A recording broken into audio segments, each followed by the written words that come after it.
it's Christina and we're talking test tips. Today we're going to talk about how the ACT is scored. Alright, so today we're going to talk about how all the various pieces come together to give you that ACT composite score, as well as how those various pieces are scored. We're even going to talk about the writing test, or the essay, how it's scored, and whether or not it affects your composite score. So when people ask you, how did you do on the ACT, they are usually asking for your composite score, which is the average of your 4 subject test scores: English, math, reading, and science. And this is going to be a number between 1 and 36, right? So I might answer the question by saying, I made a 29 on the ACT with a 30 in the English, a 29 in math, a 28 on the reading, and a 29 on the science. All right, let's take a closer look at how those subject test scores are calculated. So again, there are 4 subject test scores: English, math, reading, and science.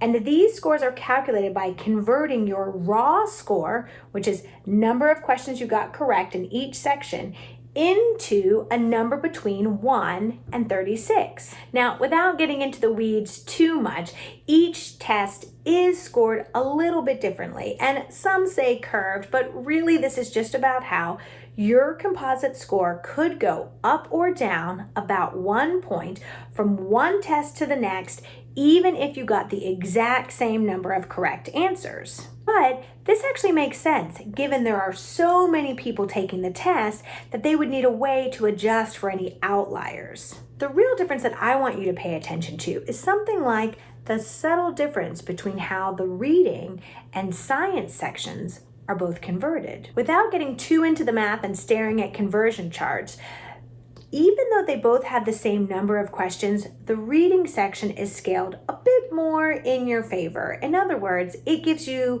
often a little bit of a nice bump between your raw score, number of questions you got correct, and your scaled score out of 36. Whereas the science section demands that you do well. And in other words, it's just tends a bit lower as it converts your raw score, number of questions you got correct, into your scaled score. Now, when you look at that score report, it can be a lot of information. It has your composite score, math, science, then a STEM score, then it has your English, reading, writing, and an ELA score. So the STEM and ELA scores are really just a combination of the previous subject test scores. In other words, your math and your science are averaged together to give you your STEM score. And your ELA score comes from a combination of that English, reading, and writing, which is really your essay. And what this means is that if you do not take the essay or the writing test, then you will not get an ELA score. So some think that the STEM and ELA scores are really just a way to compare the ACT to the SAT, because now we're comparing 2 scores to 2 scores. But most colleges and universities are focused on your composite score and or those 4 subject test scores. So without being too tedious, I think it is worth talking about the section of your ACT score report called Detailed Results. And this section shows how you did on the different reporting categories within each of the subject areas. And I recommend that you take a close look at your percentages for those subcategories. So you want to first look for percentages that are lower, because these represent areas that you can definitely work on and practice and improve before you take the test again.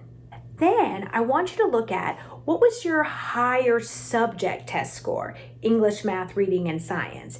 And then within that higher one, where was your subcategory the lowest? So since this subject test score is higher than the others, then that means that you're strong in this subject, and thus it might be easier to improve. So generally the areas that show the most significant improvement because of practice are the lowest ones, because there's nowhere to go but up, and the areas where you are the strongest because it's probably more about tweaking than it is about learning something new.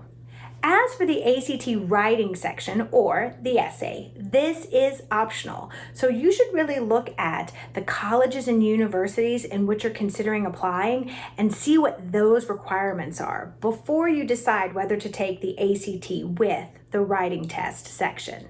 If you do decide to take the essay, then you will be graded by 2 different graders, and you'll earn a score between 2 and 12 based on how well you did in 4 categories: ideas and analysis, development and support, organization, and language use and conventions. But regardless of your score, it will not affect your overall or your composite score in any way. Well, I know that was a lot of information. So we also wrote a blog post about how your ACT is scored, as well as how to read your ACT score report. So you can find these posts at www.theolivebook.com. All right, happy practicing.